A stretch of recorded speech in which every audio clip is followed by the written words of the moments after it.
오늘 말씀은 출애굽기 23장 1절로 13절까지의 말씀입니다. 너는 거짓된 풍설을 퍼뜨리지 말며 악인과 연합하여 위증하는 증인이 되지 말며 다수를 따라 악을 행하지 말며 송사의 다수를 따라 부당한 증언을 하지 말며 가난한 자의 송사라고 해서 편벽되이 두둔하지 말지니라. 내가 만일 내 원수의 길 잃은 소나 나귀를 보거든 반드시 그 사람에게로 돌릴지며 내가 만일 너를 미워하는 자의 나귀가 짐을 싣고 엎드러짐을 보거든 그것을 버려두지 말고 그것을 도와 그 짐을 부릴지니라. 너는 가난한 자의 송사라고 정의를 굽게 하지 말며 거짓 일을 멀리하며 무죄한 자와 의로운 자를 죽이지 말라. 나는 악인을 의롭다 하지 아니하겠노라. 너는 뇌물을 받지 말라. 뇌물은 밝은 자의 눈을 어둡게 하고 의로운 자의 말을 굽게 하느니라. 너는 이방 나그네를 압제하지 말라.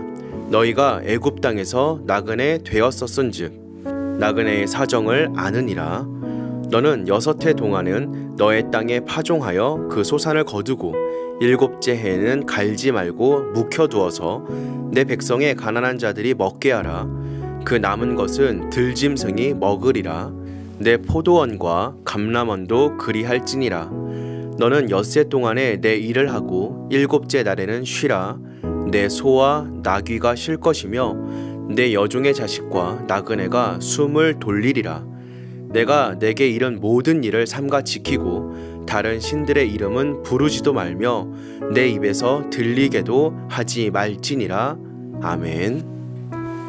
동서고금을 막론하고 뇌물과 개인적인 친분 때문에 재판에서조차 정의가 무너지는 일들이 많이 있습니다. 그러나 하나님은 율법을 통하여 공의와 사랑을 따라 행할 것을 명하고 계십니다. 말씀 속에서 하나님의 공의와 사랑을 배우고 오직 하나님의 뜻을 따라 행하는 우리 성도가 되기를 소망합니다.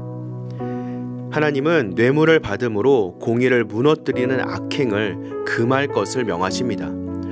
또한 다수를 따라 악을 행하지 말라고 명하십니다. 세상은 자기 이익을 위해 뇌물을 주고받기도 하고 권력의 편에 서서 약자들을 억압하기도 합니다. 심지어는 법 집행에 대해 유전무죄, 무전유죄라는 말이 나올 정도입니다. 그러나 하나님은 모든 일을 감찰하고 계심으로 그러한 악행을 행하는 자들을 반드시 심판하실 것을 경고하십니다. 하나님은 이스라엘 백성에게 이방 나그네를 압제하지 말라고 명하시면서 애굽 땅에서 나그네 되었던 과거를 기억하라고 말씀하십니다. 그들이 애굽에서 종살이할 때 그들의 부르짖음을 들으사 구원하신 하나님이 그들에게 억압받는 자들의 부르짖음에도 응답하실 것입니다.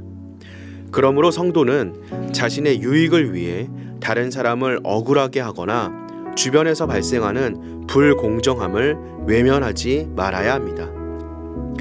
하나님은 사적 감정으로 인해 하나님의 공의를 무너뜨리는 악행을 금하십니다. 즉, 원수라고 해서 해를 끼치지 말고 동정심 때문에 불의를 눈감아주지 말라는 것입니다. 원수는 우리가 감정적으로 증오를 품고 있는 대상입니다. 사람들은 이와 같이 미워하는 사람들에게는 자신이 할 수 있는 힘을 다해 보복하려고 합니다. 그러나 하나님은 원수에 대한 감정과 우리 행위를 분리시킬 것을 명하십니다. 원수의 길 잃은 소나 나귀를 보면 주인에게 돌려주라고 명하십니다. 또한 원수의 나귀가 엎드려진 것을 보면 짐을 부리도록 도와주라고 명하십니다. 악을 악으로 갚지 말고 선으로 악을 이기라는 말씀입니다. 원수의 죄에 대해서는 하나님이 심판하시니 성도는 악을 악으로 갚지 말고 오직 선을 행함으로 악을 이기라는 말씀입니다. 또한 가난한 자의 송사라고 해서 동정심에 사로잡혀 그에게 유리하게 판결하여 정의를 굽게 하는 것도 금하십니다. 성도는 모든 행동에서 사적 감정이 아니라 하나님의 공의를 기준으로 삼아야 합니다. 하나님은 이스라엘 백성에게 안식일과 안식년을 지킬 것을 명하셨는데 그 이면에는 약자들에 대한 배려가 담겨 있습니다. 겉으로 볼 때 안식일과 안식년은 종교적 의미를 갖는 제도입니다. 그런데 안식일은 노동자들과 소, 나귀의 쉼을 보장합니다.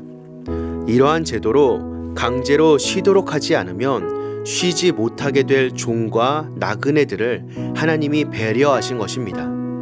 또한 안식년에는 땅을 갈지 말고 묵혀둠으로 가난한 자와 들 짐승들이 먹게 하라고 명하십니다.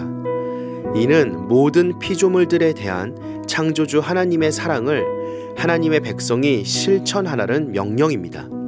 예수님이 가장 작은 자에게 한 것이 곧 당신께 한 것이라고 말씀하시면서 그것을 마지막 심판의 기준으로 삼으시겠다고 말씀하심도 같은 맥락입니다. 성도는 하나님의 사랑의 마음을 품고 그 사랑을 실천함으로 하나님의 영광을 밝히 드러내야 합니다. 그리스도의 재림으로 하나님의 나라가 완성되기 전에는 이 땅에 완전한 공의와 사랑이 이루어질 수 없습니다. 그러나 성도는 하나님의 나라의 완성을 소망하는 가운데 이 땅에서 하나님의 공의와 사랑의 법을 위해 힘써 나아가야 합니다. 우리의 개인적인 의견이 아니라 항상 하나님의 사랑이 우리 행동의 기준이 되는 주님의 귀한 자녀들이 되시기를 주님의 이름으로 기도하겠습니다.